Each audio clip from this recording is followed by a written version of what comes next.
Hoy nos hemos venido hasta el Museo del Aljibe, que se encuentra en el centro de Lisboa y está dedicado a las víctimas y a la resistencia de la dictadura portuguesa, que duró entre 1926 y 1974. El objetivo de este museo es que las víctimas no caigan en el olvido y hace el trabajo de la memoria histórica.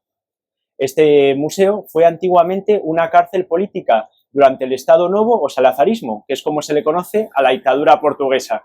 El museo se llama del Aljibe porque aljibe, que viene del árabe, significa prisión. Y bueno, vamos a ver el interior y los lugares más impactantes que hay dentro de este museo. Vamos a ello. En el primer piso, para ponernos en contexto, se aborda el ascenso y caída de los regímenes dictatoriales en Europa, proyectándose un pequeño documental.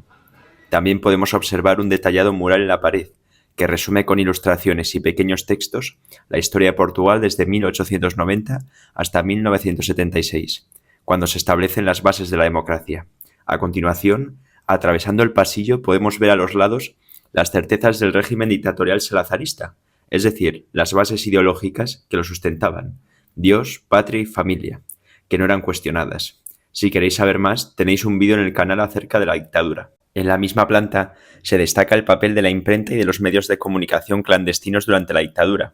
Aparecen reproducciones que escenifican las reuniones llevadas a cabo en secreto para protegerse de la PIDE, la policía del régimen. Y por último, podemos ver lo que se conoce como el lápiz azul, símbolo de la censura durante la dictadura.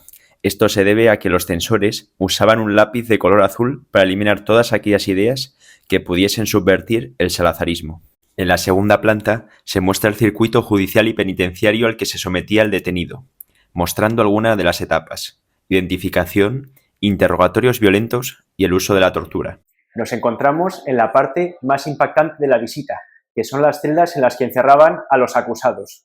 Su reducido tamaño servía para torturarlos, y no os imagináis la sensación de claustrofobia y condiciones infrahumanas en las que se podía vivir en estas celdas. En portugués eran comúnmente conocidas como curros o gavetas, que gaveta significa cajones en portugués. Así os podéis hacer una idea de lo pequeñas y reducidas que eran las dimensiones de esta celda.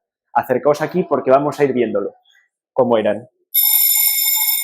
El teléfono que suena es cuando les llamaban los diferentes agentes de la PID, que era la policía del régimen, para su correspondiente castigo.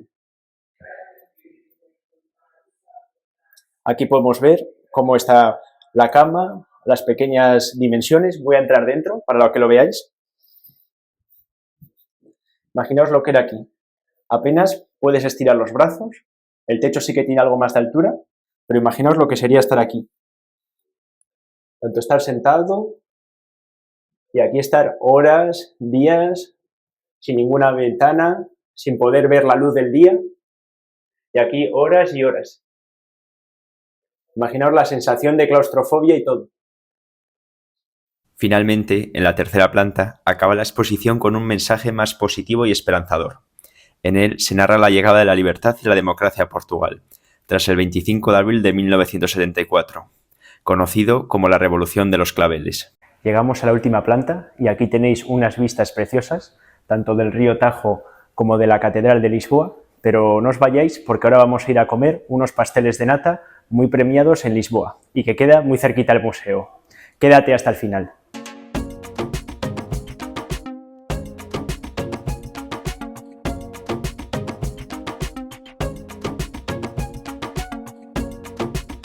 Pues después de la visita al museo vamos a merendar un poco y qué mejor forma que con estos pasteles de nata, que fueron los ganadores en la ciudad de Lisboa, el premio al mejor pastel de nata de Lisboa en 2019, y bueno, vamos a ver si el premio es merecido.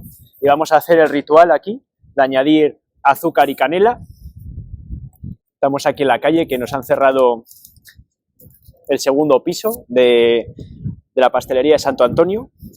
Pero si lo visitáis otro día podéis perfectamente subir al segundo piso y tenéis ahí mesas y todo para estar más cómodos. Vamos a poner aquí azúcar en polvo. No es obligatorio, lo podéis tomar sin, pero bueno, es la tradición, es el ritual a seguir. Y vamos a añadirle canela. Cuando echéis canela y azúcar, no reáis al mismo tiempo, porque os va a entrar la tos. Ya le tenemos aquí preparado ahí, con su canelita y el azúcar en polvo, y vamos a ver qué tal está.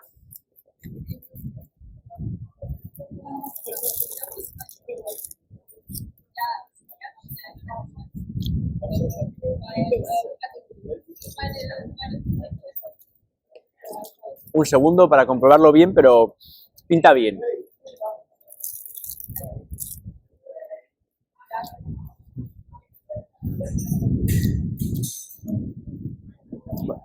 El hojaldre está muy correcto, está suelto, no está nada pelmazado y luego está bastante liquidillo por dentro. Y en eso coincido con mi acompañante, que está bastante liquidillo, así por dentro.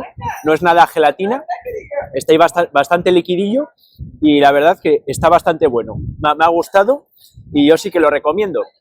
No son los originales de Belén, pero si estáis por aquí en el castillo y venís a visitar el Museo de Aljibe, os lo recomiendo. Me despido aquí de vosotros, espero que os haya gustado el vídeo en el museo y hasta el próximo vídeo. Un saludo.